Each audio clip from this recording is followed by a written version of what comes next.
Remue-Ménage. Je serai le président de tous les Sénégalais. Merci de votre fidélité. Nous sommes dans votre émission Remue-Ménage. Remue-Ménage. Tous les dimanches de 10h à 11h, Remue-Ménage épluche et décortique pour vous l'actualité de la semaine. Remue-Ménage reçoit des chroniqueurs, des politologues, des sociologues, des analystes, des universitaires, bref, Tous les intellectuels. avec son dynamisme et sa réactivité, Alassane Samba Diop, avec ses invités, commente l'actu, histoire d'approfondir et de mieux comprendre.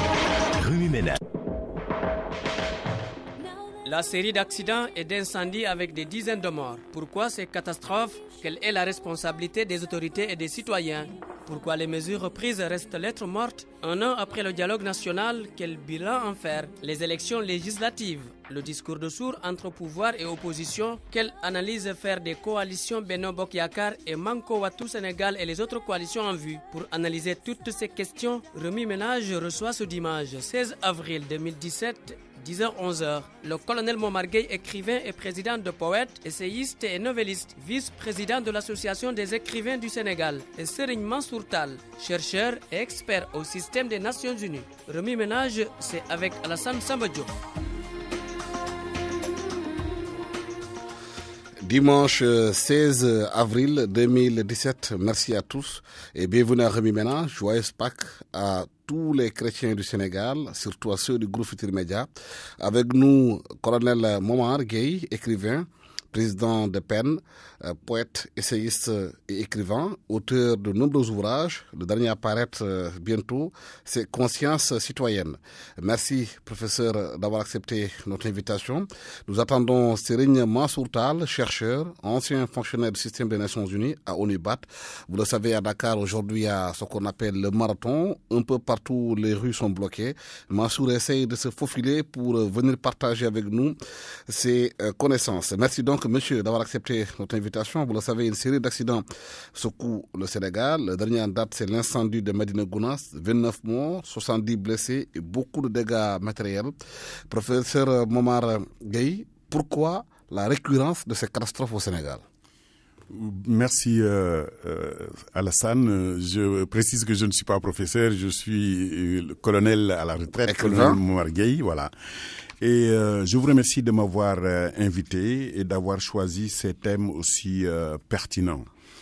Effectivement, il y a beaucoup de problèmes dans notre pays liés à des accidents, liés à des catastrophes qui ne sont pas des catastrophes qu'on peut qualifier de catastrophes naturelles, mais de catastrophes liées au comportement et à l'organisation des populations.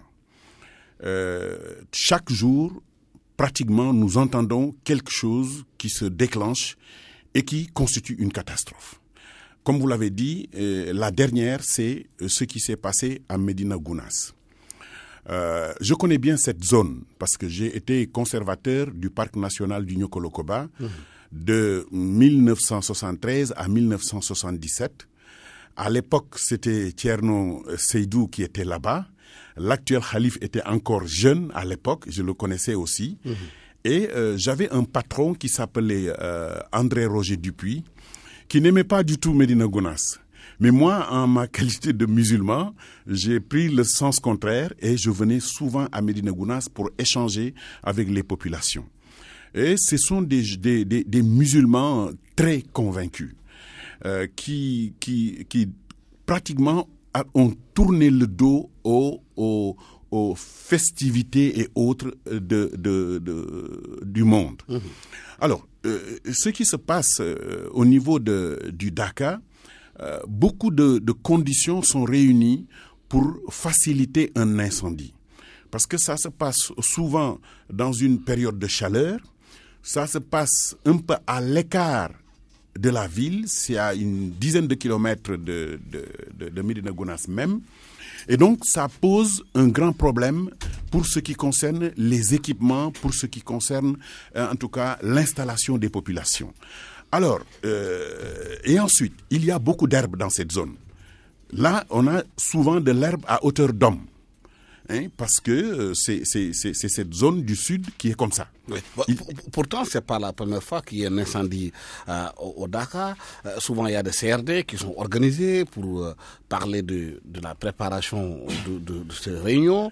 Mais on a l'impression que les mesures souvent qui sont prises ne servent à rien. Vous savez, l'État, le ministère de l'Intérieur ne peut que prendre des dispositions, annoncer des lignes de conduite. Mais vous connaissez le Sénégal. Au Sénégal, la règle générale, c'est l'indiscipline. Vous organisez quelque chose comme ça, on dit il ne faut pas apporter telle chose parce que c'est de nature à créer une catastrophe ou quelque chose comme ça. Vous promenez dans le milieu, vous trouverez toujours des gens qui se permettront de violer les lois et règlements.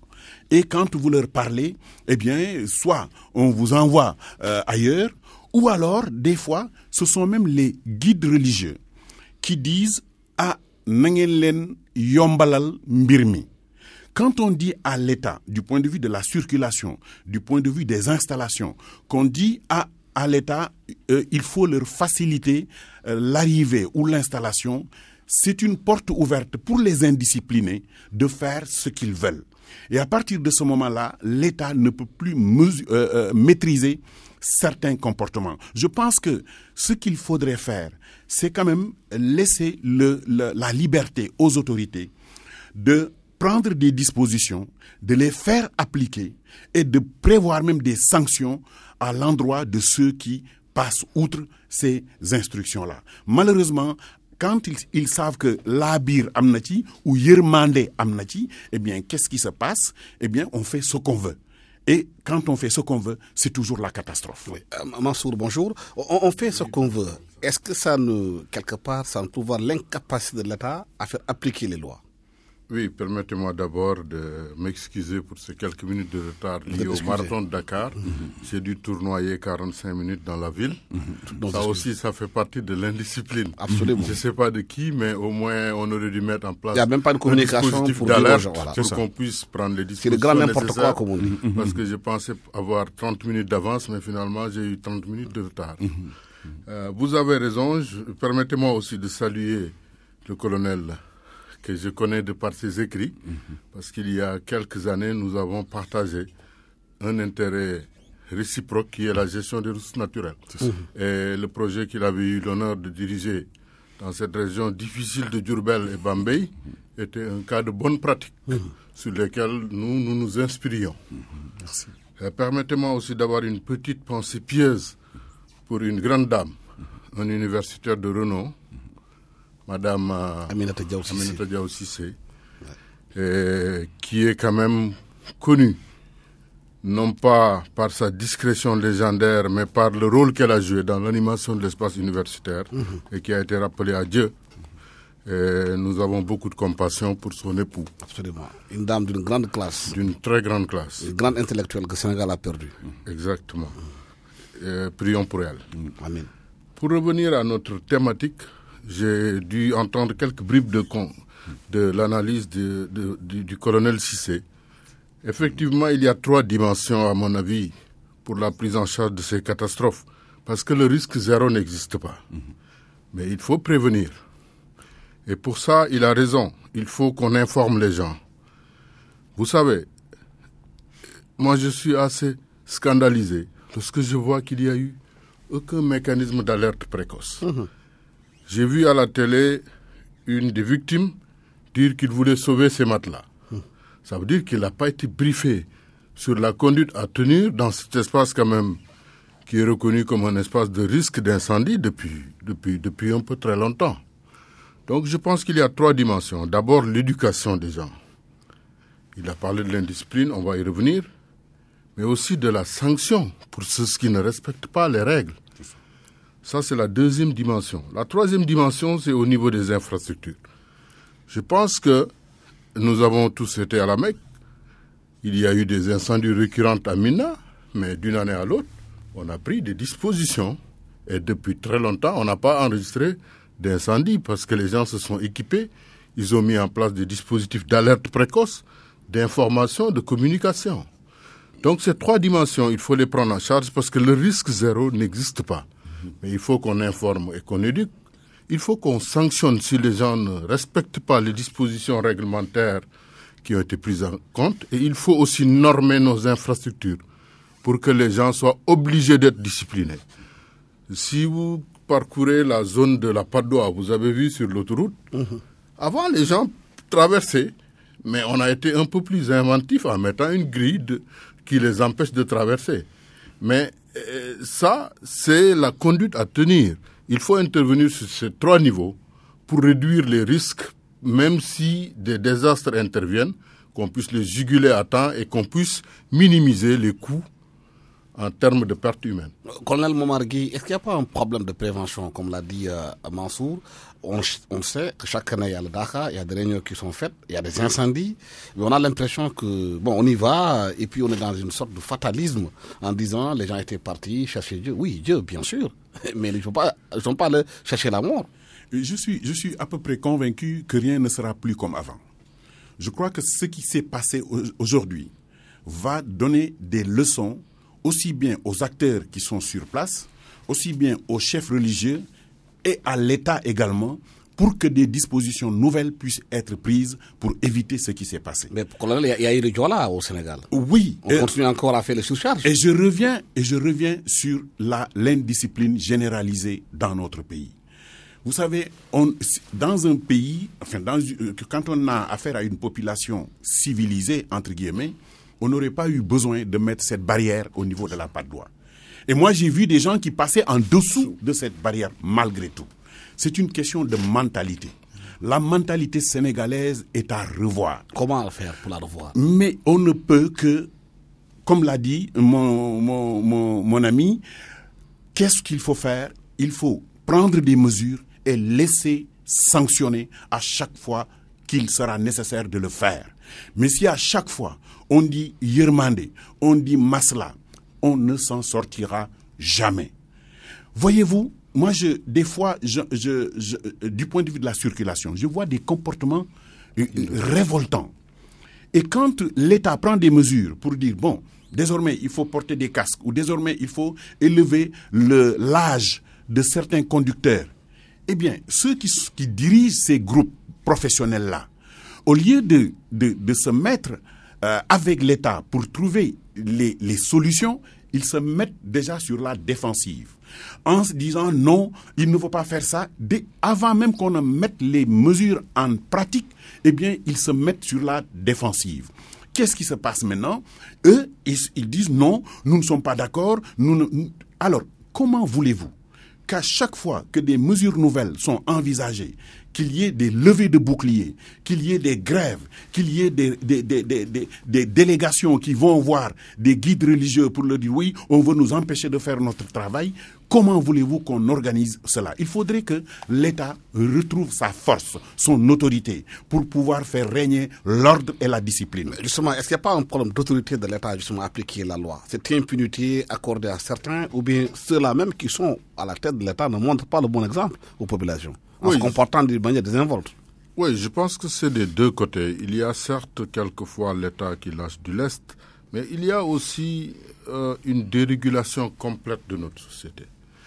Je pense qu'il y a un psychologue de renom qui parlait d'il y a quelques années de ce ndeup collectif. Le regretté marabout et khalife général du Tidjane, Cheikh Ahmed Tidjane Sy, avait parlé de ce grand lavage, de lavage des cœurs et de l'esprit. Et ils ont tous raison. Je pense que la responsabilité de l'État est engagée, mais la responsabilité au jour le jour de nous-mêmes.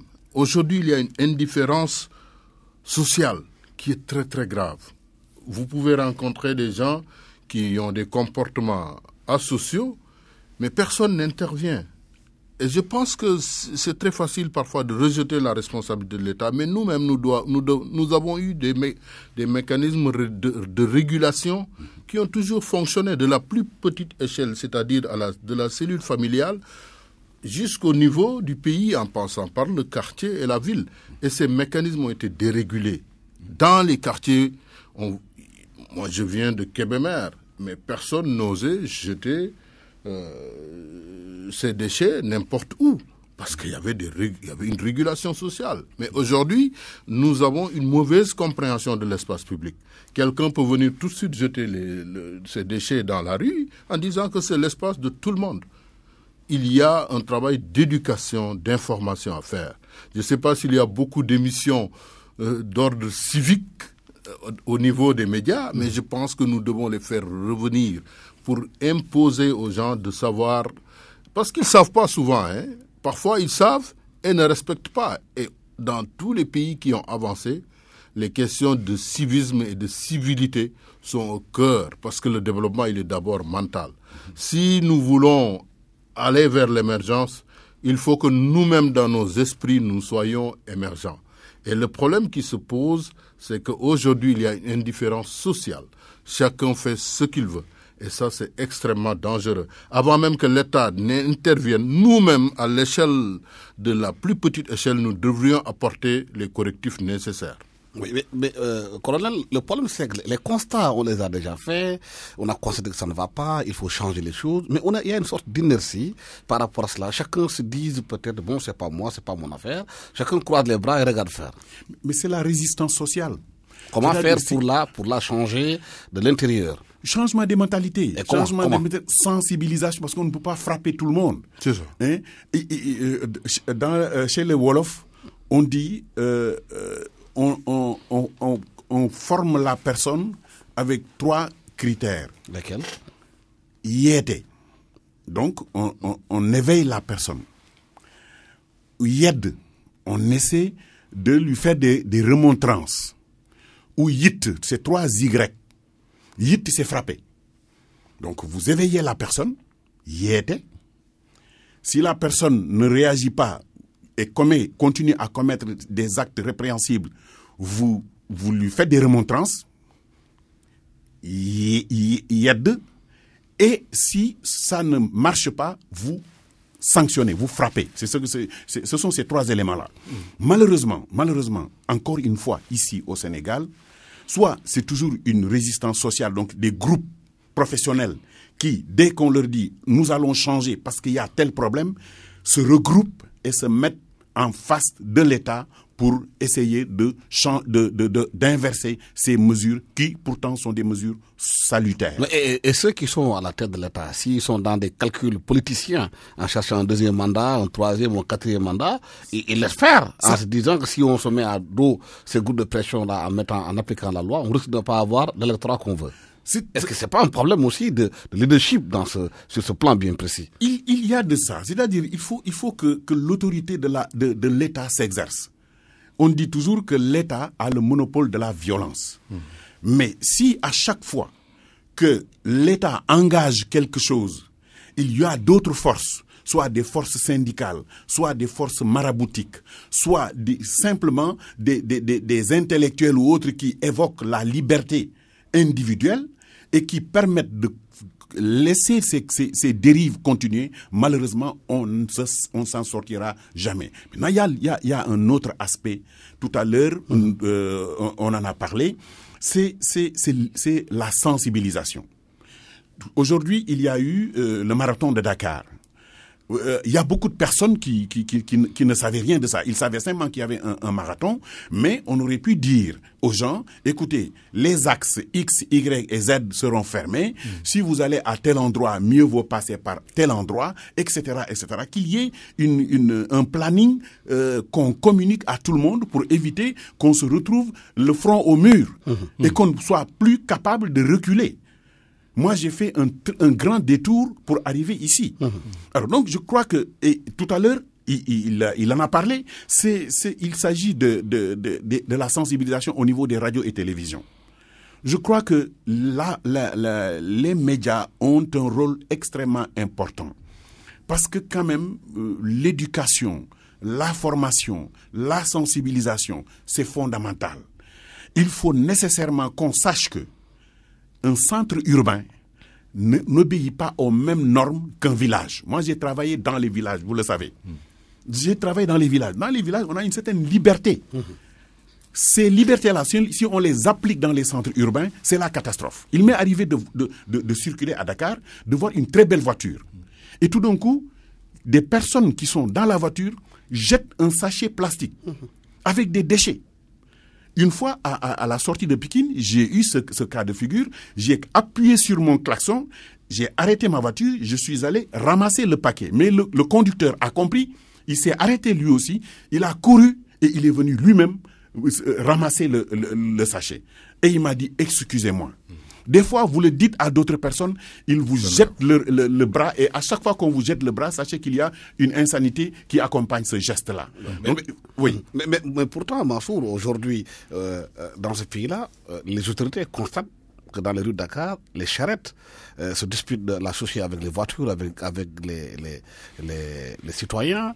Les citoyens ne marchent pas sur les trottoirs, parce que les trottoirs sont accaparés par des marchands ambulants. Il y a un problème, il n'y a pas de régulation. Tout le monde constate les faire. Oui, il n'y a pas de sanction. Jusqu'à la prochaine catastrophe, peut-être. C'est un constat général. Dès qu'il y a une catastrophe, on est conscientisé pendant quelques temps avec l'émotion, et après on oublie. On passe. Mais il faut institutionnaliser cette culture de la sanction. Je pense que les pays qui sont des pays modèles dans ce domaine, plus proche de nous, c'est le Rwanda. La sanction est érigée en pratique courante. Dès que les gens ont des comportements asociaux ou réguliers, on les sanctionne. Je pense qu'il faudrait quand même qu'on institutionnalise cette culture de la sanction. Mais comme il a dit le colonel, avant la sanction, il y a l'information, il y a l'éducation. Nous tous, nous avons été imbus des cours d'instruction civique à l'école primaire qui nous apprenaient comment traverser une route, qui déjà nous inculquaient qu'il y avait un risque à traverser une route. Donc ça, c'est des choses aujourd'hui qui ont disparu et qui font partie de la formation du citoyen. Parce que le comportement civique, il n'est pas inné. Cela se construit. Et là, l'État a une responsabilité, mais aussi les moyens de régulation sociale. Nous tous, dans notre quartier, il y a des choses qu'on ne pouvait pas faire, même si nos parents n'étaient pas présents. Parce que les parents des autres pouvaient aussi nous corriger. Et ça, il faut le faire revenir. Je pense qu'il faut que ces moyens de régulation sociale soient réinstitués. Parce que autrement, ce qui va se passer, c'est que nous savons tous, comme il l'a dit le colonel, la vie urbaine comporte une vie plus ou moins spécifique. Il faut qu'on tienne compte de cela. Il y a beaucoup de contraintes si nous voulons vivre en communauté et de la manière la meilleure qui soit en milieu urbain. C'est pourquoi ces régulations existent. Moi, je suis un professionnel du secteur urbain, mais vous-même, vous voyez comment on construit. Tout le monde empiète sur la rue. L'espace public n'est pas reconnu comme un espace de tout le monde. Les gens l'interprètent comme l'espace de personne. Et c'est là où c'est dangereux. Parce que l'espace public appartient à tout le monde. Nous avons une responsabilité. L'État ne peut pas mettre un gendarme derrière chaque personne. C'est pas possible. Nous tous, nous devons avoir confiance. Nous devons avoir conscience qu'il y a des choses que nous ne pouvons pas faire.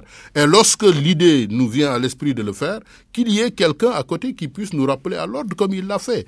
Parfois, les gens ne sont pas indisciplinés de nature. C'est parce qu'il n'y a rien qui contribue à les faire rentrer dans les rangs. À mon avis, ces moyens de régulation sociale doivent être réinstitués. Et lorsque nous dépassons les bornes, que l'État mette le holà. Nous tous, nous sommes très près de notre portefeuille. S'il y avait cette culture de sanctions pécuniaires, les gens seraient très conscients. Il y a des choses qu'ils ne feraient pas parce que cela va les obliger à perdre de l'argent.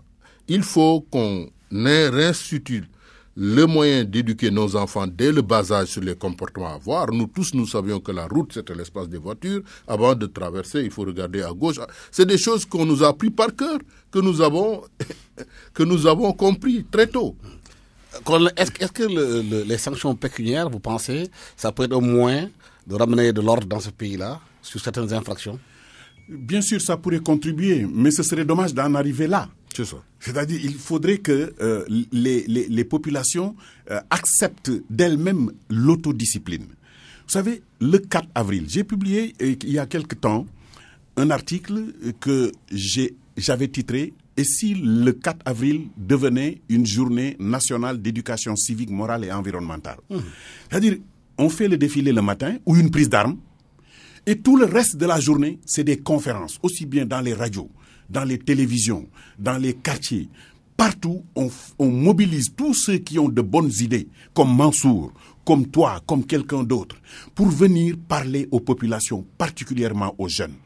comme on le fait pendant le Ramadan, il y a beaucoup de conférences religieuses qui parlent de thèmes de toutes sortes. Oui, des conférences financières, où les gens cherchent oui, l'argent. voilà, maintenant, voilà. Mais ils organisent pour gagner des sous, pas autre chose. Hein. On parle peu de Dieu. Voilà, moi j'ai participé au premier défilé du 4 avril au Sénégal. J'étais très jeune. J'ai aussi participé au défilé ici, à l'avenue Général de Gaulle.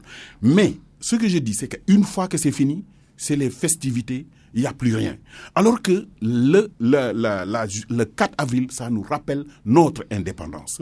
Ça nous rappelle notre haute responsabilité pour le bon fonctionnement de ce pays. Il faudrait donc qu'on y ajoute justement une forte dose d'éducation au niveau de tout ce qui est moyen de communication. Ça, c'est extrêmement important. Vous avez parlé tout à l'heure, Mansour, de l'éducation au sein de la société, soit de la ville. De la famille aussi. Voilà. Eh bien, est-ce qu'aujourd'hui les parents n'ont pas besoin eux-mêmes d'être éduqués quelque part? Mais les parents qui doivent éduquer les enfants. Des fois, on rencontre des parents dans la rue, on se demande si ces personnes sont normales. Oui, ça c'est un grand problème parce que quand on n'a pas été éduqué quand on était jeune, on ne peut pas, quand même quand on devient parent, on ne peut éduquer personne. C'est ça le problème. Donc c'est une filière qu'il faudrait prendre depuis la base. Tout à l'heure, il a parlé du risque d'être sanctionné par quelqu'un qui n'est même pas votre parent. Aujourd'hui, quelqu'un qui n'est pas votre parent vous interpelle, mais vous l'insultez. Alors, nous, à Saint-Louis, moi je suis né à Saint-Louis, j'ai été éduqué là-bas. On parle de Domundar. Et je dis toujours, revendique l'exclusivité de Domundar pour Saint-Louis. Les autres ne peuvent pas parler de Domou Kaolack ou de Domou Thiès. Ils doivent parler seulement de Thiès ou quelque chose comme ça. Pourquoi? Parce qu'à Saint-Louis, à l'époque, c'était la règle. Quand vous commettez une faute, n'importe quel membre n'importe quelle personne d'âge supérieur peut vous sanctionner. Et si vous allez en parler à votre père, eh bien vous êtes sanctionné encore une fois. Donc vous êtes Domou Dekebi. Vous êtes Domou Ndar, effectivement. Vous n'êtes pas Domou Alassane Samba Diop. Vous n'êtes pas Domou Mansour. Vous êtes Domou Momar Gueye aussi. Mais aujourd'hui, vous le faites, le papa vous amène à la police, hein, oui, voilà. Au tribunal. Donc voilà le grand problème. L'autre aspect, on a dit que les centres urbains ont des normes. J'ai écrit dans un de mes romans, enfin, dans mon premier roman, j'ai écrit ceci. Quand la ville est envahie par des villageois sans éducation, la ville se transforme en village sans organisation. Des villages urbains. Voilà. Alors, il y a des gens qui sont comme moi, parce que moi je suis chef de village. Il ne faut pas que les gens pensent que je suis né à Saint-Louis. Je suis chef du village de Tchoumadengueyen vers Niomré. Donc, je suis donc villageois. Mais j'ai dit, quand la ville est envahie par des villageois sans éducation, c'est extrêmement important, sans éducation. Parce que les normes du village ne sont pas les normes des centres urbains. C'est pourquoi la charrette passe à l'autoroute. J'en ai vu hier seulement. Il faudrait que les gens sachent que ce qu'on peut se permettre dans certains milieux en monde rural, que je connais très bien, eh bien, on ne peut pas se le permettre dans les centres urbains. C'est extrêmement important. Il y a des exigences. On ne peut pas se mettre à jeter n'importe quoi dans les rues parce qu'il y a des millions de personnes dans un espace très réduit. Et ces difficultés, on les rencontre dans les quartiers. Mais que font les mairies? Quel est le travail, justement, pour la salubrité des quartiers, pour le comportement de certaines personnes? Parce que on voit les Sénégalais, chacun met son état là où il veut. Si on regarde, à titre d'exemple, les deux voies de la Liberté 6, tout au long de la voie, des gens sont en train de s'installer tranquillement, avec des baraquements et tout. On ne dit rien, on laisse. Dans 2 ou 3 ans, il y aura tout un touille-bouille là-bas et puis on va constater encore les dégâts. C'est ça, c'est notre rapport par rapport à l'espace public. Les gens qui sont censés faire ce travail-là, pourquoi ils ne le font pas dans les mairies? Oui, peut-être qu'ils essaient de le faire, mais vous savez aussi que les mairies ont des moyens très limités. Et leur rôle en matière d'éducation des citoyennes est très faible, même au niveau des partis politiques. Vous savez, il y a 20 ans, on parlait beaucoup d'école du parti, on n'entend plus d'école du parti. Les gens même étaient formés au sein même des partis politiques à avoir un comportement citoyen, à savoir comment tenir un débat correct. Donc il y a quand même un déficit de formation dans tous les domaines. Et c'est là où il faut agir. Si nous voulons changer les choses, c'est au niveau de l'éducation. C'est au niveau de l'éducation dès le bas âge, pour que les gens puissent comprendre qu'il y a des comportements à tenir et des comportements à ne pas tenir. Les gens ne le comprennent pas. Souvent, quelqu'un qui met une charrette dans l'autoroute, mais moi je pense qu'il ne comprend pas ce que c'est une autoroute. Maintenant, s'il ne le comprend pas, on le fait comprendre. S'il ne comprend pas, s'il refuse d'obéir, on le sanctionne. C'est cette marche. Et maintenant, l'État a la responsabilité de mettre les infrastructures et de les mettre aux normes. On ne peut plus faire, à ce moment, au XXIe siècle, un Dakar avec des tentes en paille. Il y a des risques énormes. Au moins, si on les met, qu'on prenne les dispositions pour positionner au moins des camions de pompiers, comme ça ne dure que 10 jours. Moi, je ne comprends pas qu'il y ait aucun mécanisme de prévention qui ait été mis en place. Mais le plus grave, c'est que les camions n'avaient même pas d'eau. C'est ce qu'a dit le chef de village du Dakar. Les camions n'avaient pas d'eau. Positionnés, n'avaient pas d'eau pour intervenir. C'est cette culture aussi de penser que les choses doivent marcher comme ça, il n'y a pas de disposition à prendre. Nous avons aussi un problème par rapport à l'organisation. Même dans la prise en charge des brûlés. Comment se fait-il aujourd'hui qu'en Afrique de l'Ouest, on n'ait pas un centre de traitement des grands brûlés? Ça aussi, il faut se poser les questions. Quand même. On ne doit pas aujourd'hui, même à Tamba, à mon avis, on devait avoir un plateau technique susceptible de prendre en charge des blessés comme ça.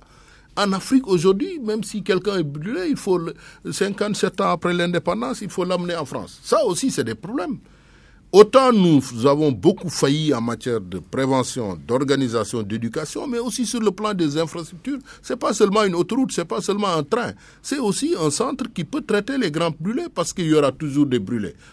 Mais il faut minimiser quand même l'impact que cela aura en termes de conséquences humaines et financières. Ces questions fondamentales auraient dû être prises dans le dialogue national dont on parle au Sénégal. Bientôt 1 an ce dialogue national. Mais on a l'impression que le dialogue national initié par le chef de l'État s'est focalisé beaucoup plus sur l'aspect politique et des partis politiques que sur les vraies questions qui touchent les Sénégalais dans leur chair. C'est-à-dire les questions qui intéressent le plus grand nombre.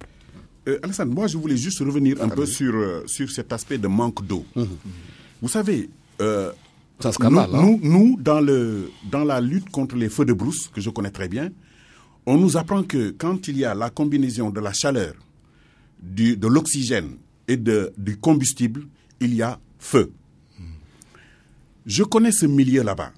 Les citernes qui sont là pour approvisionner les gens en eau potable ne peuvent pas servir de citernes de lutte contre les incendies.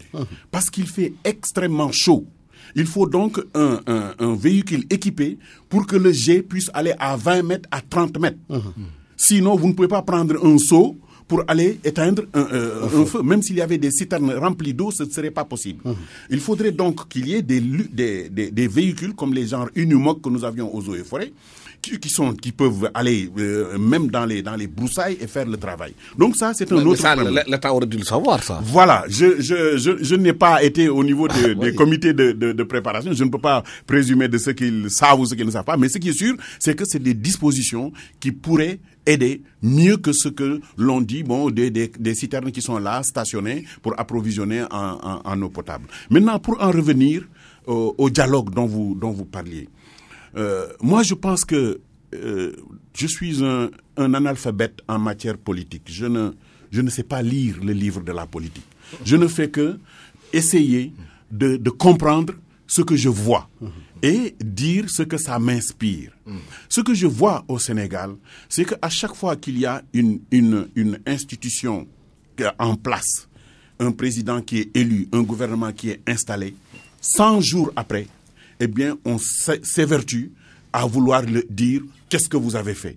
Pourquoi vous n'avez pas fait ceci? Pourquoi vous n'avez pas fait cela? On fait tout pour essayer de déloger cette structure qui a été élue par les Sénégalais. Moi, je pense qu'il est normal de critiquer quand ça ne marche pas. Il est aussi honnête d'apprécier quand ça marche. Malheureusement, au Sénégal, rarement on apprécie ce qui marche. On passe tout son temps à critiquer, et même en des termes qu'on n'apprécie pas du tout. On peut dire ce qu'on veut dans la courtoisie et la fermeté. Malheureusement, au Sénégal, c'est cet aspect personnel, lève-toi, je m'installe, ou des comportements de cette nature, et moi ça me désole. Mais si on avait appelé un dialogue national, justement, peut-être que c'est pour mettre en place ces questions fondamentales, aller au-delà de l'aspect politique ou politicien des questions. Mais les véritables questions aujourd'hui qui étaient posées dans ce dialogue national, on a l'impression que voilà, 1 an après... Moi, je pensais que à l'occasion du dialogue national, chacun allait venir avec un petit mémorandum. en disant pour l'intérêt du Sénégal, voilà ce que nous, on considère que ça doit être fait. On le remet solennellement au président de la République. Chacun fait la même chose. Et lui, il va avoir, à la fin de cette réunion-là, il va avoir un paquet de recommandations, de sollicitations qu'il devrait s'employer à mettre en œuvre. Moi, c'est comme ça que je voyais les choses. Mais malheureusement, on a eu des attaques personnelles, on a eu des injures, etc. Et ça, vraiment, à chaque fois que ça se déclenche quelque part, moi, je rebrousse chemin parce que je me dis, je ne peux pas écouter des choses comme ça. Je préfère qu'on présente des choses au nom du peuple sénégalais et pour l'intérêt du peuple sénégalais uniquement. Et après maintenant, quand il arrive une échéance, on fait le bilan. Si la majorité est satisfaite, eh bien, on reconduit le gouvernement en question. Et si il y a des imperfections majeures, eh bien, soit on lui donne une dernière chance, ou alors on lui dit non, monsieur, nous sommes désolés, mais nous voulons quelqu'un d'autre. Mansour, un an après, bientôt, c'est au mois de mai prochain, on est dans une situation où le dialogue national dont on parlait semble être un dialogue de sourds. L'opposition qui dit qu'elle n'est pas d'accord sur certaines choses que le gouvernement est en train de faire. Le président Macky Sall est parti à Tuaoun en disant que sa porte est ouverte, mais beaucoup disent que cette porte ouverte-là, c'est juste de la ruse, c'est des manœuvres. Oui, justement, on avait organisé une grande journée, une grande foire. Raoul. Oui, mais en réalité, à mon avis, ce qu'il faut, c'est dépersonnaliser ce dialogue. Il ne faut pas que ce dialogue obéisse aux contraintes des soubresauts politiques. Ce dialogue doit être quelque chose qui accompagne la vie politique. Et pour cela, il faut lui donner plus de substance. Il faut éviter que ce soit des recompositions politiques qui sont beaucoup plus des repositionnements. Il faut qu'on institutionnalise ce dialogue, que ce dialogue s'approprie quand même les thèmes sur lesquels les Sénégalais ont l'œil. La question du franc CFA, moi je ne suis pas spécialiste monétaire, mais j'aurais bien aimé qu'on me donne les outils sur ce que va nous rapporter si on sort de ce franc CFA, comment on devrait en sortir. Je voudrais que ce dialogue aborde aussi la question du positionnement diplomatique du Sénégal. Nous avons perdu beaucoup de postes. Pourquoi nous les perdons? Qu'est-ce qu'il faut faire? Quels sont les rapports que nous devons instituer avec nos voisins? Ce dialogue aussi, comme il l'a dit le colonel Momar Gueye, devrait s'intéresser à des choses intéressantes que l'actuel régime a initiées. La question des pôles urbains. C'est ça le vrai dialogue. Mais malheureusement, le dialogue a tendance à se focaliser sur telle personne et avec telle personne va revenir. Et ça vicie l'atmosphère politique parce que c'est un dialogue centré seulement sur les hommes. Alors que nous avons besoin d'un dialogue centré sur la substance, sur les questions qui intéressent les Sénégalais, sur ce qui va changer, sur ce que peut-être Ismaïla Madior Fall appelait consolidante. Nous devons avoir un dialogue sur les réformes consolidantes. À mon avis, c'est ça l'enjeu majeur. Mais tant que ce dialogue reste l'apanage des hommes politiques, qui ont du mérite, je ne vais pas les vouer aux gémonies, mais il faudrait que ce dialogue s'élargisse, que l'ensemble des parties prenantes puissent participer au dialogue en apportant des choses. Je pense qu'il y a des questions très intéressantes sur lesquelles nous devrions aussi discuter de manière sereine, posée, sans parti pris. La question des ressources naturelles qui vont arriver. C'est à ce moment qu'on doit discuter de ça. Qu'est-ce qu'on va faire de cet argent? Aujourd'hui, tout le monde est prêt à prêter de l'argent au Sénégal parce que peut-être dans quelques années, nous aurons les capacités de rembourser. Mais comment on va l'utiliser? C'est ça le sens du dialogue. Mais ce n'est pas seulement le calendrier électoral, ce n'est pas seulement les modalités d'organisation des scrutins. Ça, c'est des aspects logistiques. Nous avons besoin de discuter des aspects stratégiques. Et malheureusement, ça fait défaut. Justement, colonel, dans ces aspects stratégiques, il y a des questions de l'éducation, on en parle de moins en moins, la question de la santé des populations, l'emploi des jeunes, la dimension peut-être, le positionnement économique du Sénégal, l'endettement du Sénégal, c'est autant de questions peut-être importantes qui devaient être mises sur la table. Mais on est dans un dialogue où on parle plus de politiciens, de positionnement, parce que les gens oublient que les partis politiques, c'est des associations privées. Absolument. Vous savez, c'est dommage. Vous avez résumé un peu le paquet où on a mis ce qui devrait être l'essentiel et un autre paquet où on se met à discuter de futilité. Je m'excuse de le dire. Parce que il y a un problème de comportement au niveau des acteurs politiques. Il y a également un autre problème de comportement au niveau même des populations. Au Sénégal, très souvent, on se met à dialoguer ou à discuter de sujets que l'on ne maîtrise pas. Dès que vous soulevez un problème, vous êtes bien placé pour le savoir, des fois vous sortez un thème, quelqu'un vous appelle et vous dit quel est le thème. Ça veut dire que la personne n'écoutait même pas. Donc, dès que vous lui dites, bon, c'est les chaussures qu'on vend à Sandaga, tout de suite, elle se met à parler de sujets qu'il ne maîtrise pas. Des experts en tout. Exactement. Et ensuite, le langage est un langage qui n'est pas élégant le plus souvent. Des violents. Non seulement c'est violent, mais c'est impoli. Et je pense que quand on parle avec un moyen public comme la radio ou la télévision, on doit surveiller son langage. Surtout quand on s'adresse aux autorités d'un pays. Moi, je suis un produit de la haute administration. J'ai fait 40 ans dans l'administration. Ce qu'on m'a appris, c'est le respect des pouvoirs publics. Tout en leur disant, évidemment, ce qu'on croit devoir leur dire. J'ai eu à écrire un livre qui s'appelle « Crise au projet agroforestier, mon combat contre l'arbitraire », Mansour connaît ça. Eh bien, c'était un ministre de la République qui m'avait demandé de faire quelque chose qui n'était pas conforme à l'éthique. J'ai refusé, il m'a viré. Eh bien, les bailleurs de fonds, le FIDA et la BOAD, ont dit non, tant que vous ne remettez pas ce monsieur-là, en tout cas, dites-nous pourquoi vous l'avez viré. Sinon, dites-nous ce qu'il a fait. Eh bien, j'ai été viré pendant 6 mois, mais j'ai respecté beaucoup l'autorité à l'époque, mais j'ai dit non, parce qu'à chaque fois, quand on vous met dans des hautes responsabilités de l'administration, on vous dit voilà votre chef, surtout dans l'armée. Vous reconnaîtrez désormais comme chef telle personne. Vous lui obéirez en tout ce qu'il vous commandera, mais on ajoute dans l'exercice des lois et règlements de la République. Donc, ce n'est pas parce que vous êtes dans l'administration que vous vous laissez entraîner dans n'importe quoi. Vous n'êtes pas, vous pouvez être dans l'administration, mais il faut être loyal. Et il faut être courtois et élégant dans ce qu'on dit. Aujourd'hui, chaque fois que j'entends « Ah, telle personne a été accusée de détournement », tout le monde se lève et dit « Non, il n'a rien fait ». Moi, j'estime que je n'ai pas à tenir un tel langage.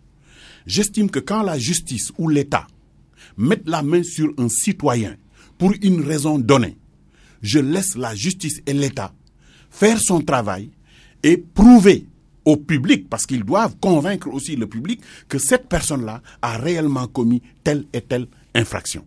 Et à partir de ce moment-là, moi, si j'ai des sympathies pour cette personne, ce que je dis, ah, mon ami là, vraiment, je souhaite que ce dont on l'accuse, qu'il ne soit pas coupable.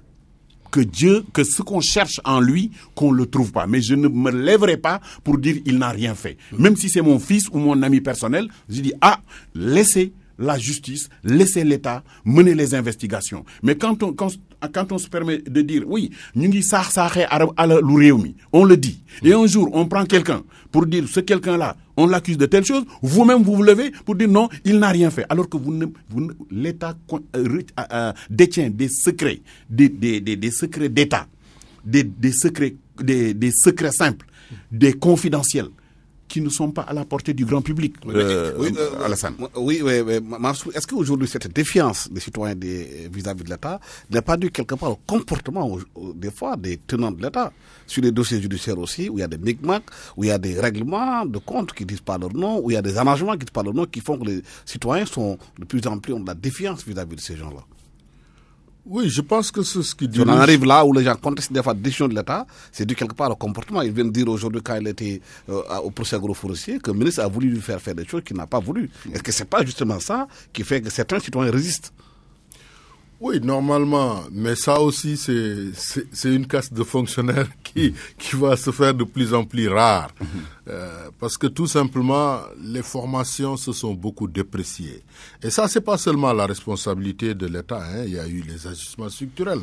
Personne n'a évalué aujourd'hui ce que ça nous a coûté. Normalement, on devait aller porter plainte contre les bailleurs de fonds qui nous l'ont imposé parce qu'ils nous ont fait retourner 20 ans en arrière.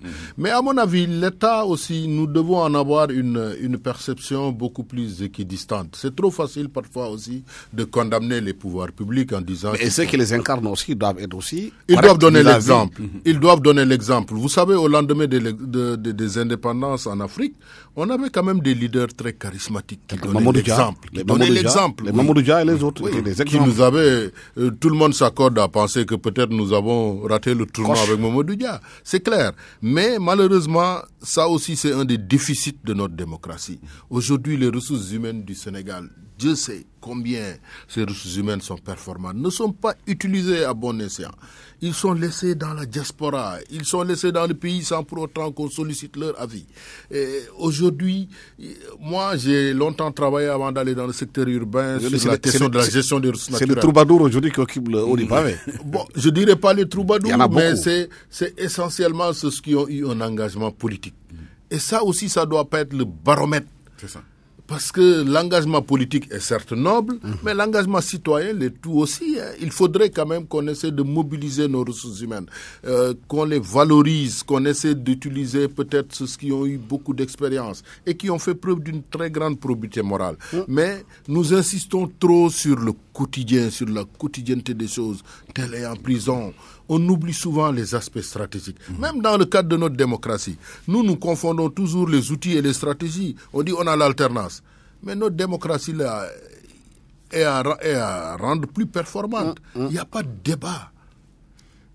On peut être élu président de la République sans pour autant qu'on sache quel est votre programme. Parce qu'il n'y a pas eu un échange contradictoire avec votre challenger.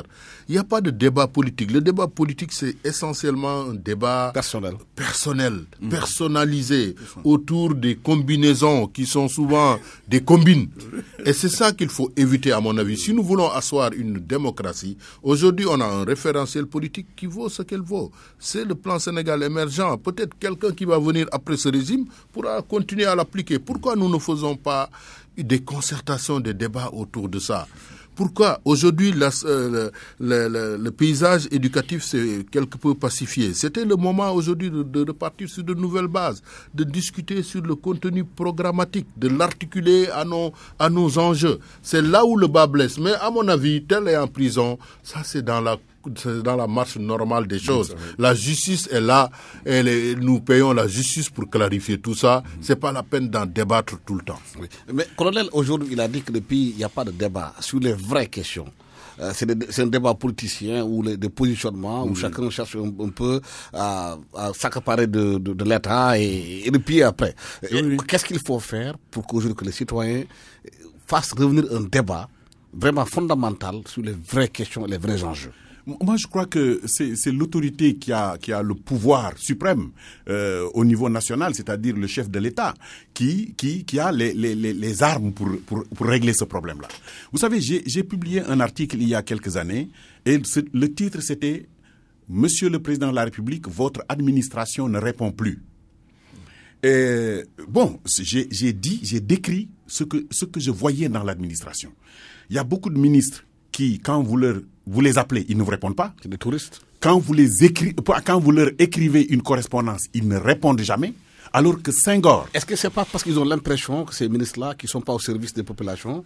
Alors, c'est pourquoi j'ai été très satisfait quand quelques mois après, le président de la République a convoqué le forum de l'administration. Il y avait des discours qui ont été donnés et qui vraiment traçaient les lignes. Mais est-ce qu'elles ont eu des effets? Moi, j'ai noté des changements notoires. Ah bon? Oui, j'ai été au ministère de l'Éducation nationale, comme ça, sans prendre rendez-vous. Arrivé là-bas, j'ai dit à la secrétaire, je voudrais voir M. Serigne Mbaye Thiam, ministre de l'Éducation. La secrétaire me dit, attendez, je me présente simplement, et puis, je ne pensais pas qu'il allait me recevoir tout de suite. Mais dès qu'elle est ressortie, elle me dit, ce soir à 16h. Et immédiatement, c'était fait. J'ai eu à écrire au ministre de l'Agriculture, parce que j'ai écrit un livre sur l'arbre, et je lui ai communiqué ce livre. Vous savez ce qu'il a fait? Il m'a dit ça, c'est un livre que nous, ministère de l'Éducation nationale, devrions faire. Il a adressé des correspondances à tous ses services en leur disant « Je vous recommande d'acquérir cet ouvrage-là ». Il a répondu à ce que l'usager que je suis. Le ministre de la Culture, Mbagnick Ndiaye, voilà quelqu'un qui reçoit les gens jusqu'à 23h. Mais il y a des ministres de Wafrek. Quand vous leur écrivez, quand vous téléphonez, vous ne les avez jamais. Et ça, c'est quand même manquer à sa mission fondamentale qui est de se mettre au service. Parce qu'un ministre est un serviteur. Est-ce que justement certains ministres pensent qu'ils ne sont pas des serviteurs, qu'ils sont dessous des populations, qui peuvent faire ce qu'ils veulent? Oui. Mais c'est toute la culture. Cet état d'esprit. C'est la culture organisationnelle de l'administration. Le colonel a dit quelque chose de très intéressant. C'est cette culture de l'écrit. L'administration doit écrire. Aujourd'hui, vous écrivez des lettres, les gens vous répondent en vous téléphonant. Vous voyez? C'est vrai. Donc ça, c'est des glissements quand même qui désorganise un peu notre administration. Et ça, j'y reviens là, il y a la responsabilité quand même des bailleurs de fonds, des institutions de Bretton Woods qui nous ont empêchés de recruter. Et aujourd'hui, il y a une fracture entre ceux qui sont partis à la retraite et ceux qui les ont remplacés parce qu'il y a eu un gouffre de 20 ans sur lesquels on n'a pas réfléchi, mais qu'il faudrait combler. Autrement, il sera difficile de remettre les choses à l'endroit. Merci à mes invités. Merci au colonel Momar Gueye, écrivain et président du PEN, poète, essayiste et écrivain, auteur de nombreux ouvrages. Le dernier à paraître, c'est bientôt, c'est Conscience citoyenne. C'est Régis Mansour Tal, chercheur, ancien fonctionnaire du système des Nations Unies à l'UNIBAT. À la technique, Abdoulaye Diop, Mikola Alassane Sambo Diop. Excellent dimanche à tous.